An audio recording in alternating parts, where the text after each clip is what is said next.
पैलू मोरा फीलिंग हो, हमरा साथ कैलू प्यार के डीलिंग हो। हाँ न समझ पैलू मोरा फीलिंग हो, हमरा साथ कैलू प्यार के डीलिंग हो। गुड नाइट पहिले बोलते में हो जाते रहे गुड मॉर्निंग हो।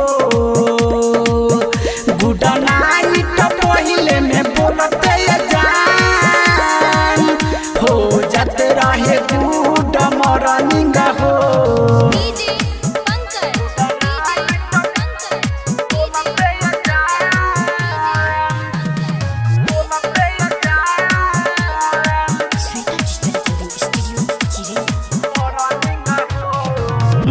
छोड़े के तू हमारा काहे दूसरा पचल गइलू,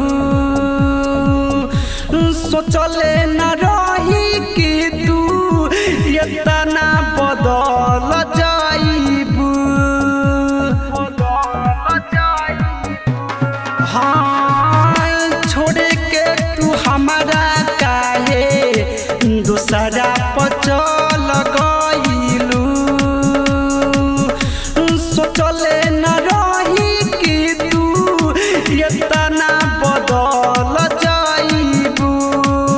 तू तो दिल बारू हमारा के धोखा हो, तूरा दिल विश्वास भरोसा हो।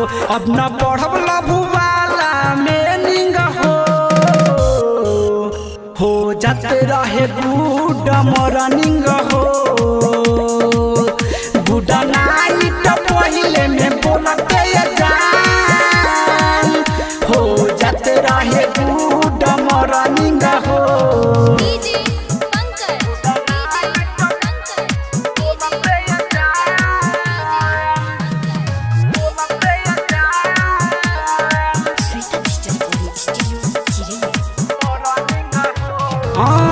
हमारो से ज्यादा तोहर राखी ना ख्याल कबो,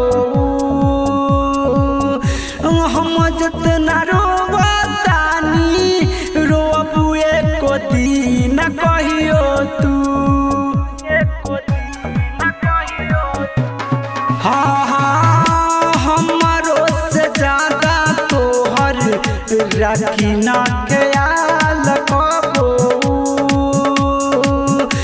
हम जितना रोवतानी रोबू एको दिन कहियो तू। सच कहतानी विवेक विकास हो, अंकुर अरविंद के रहलू तू खास हो। दिल तोड़ के तबावे इल्म हो जाते रहे गुड मॉर्निंग हो। गुड नाइट पहिले में बोलते जान हो जाते रहे गुड मॉर्निंग हो।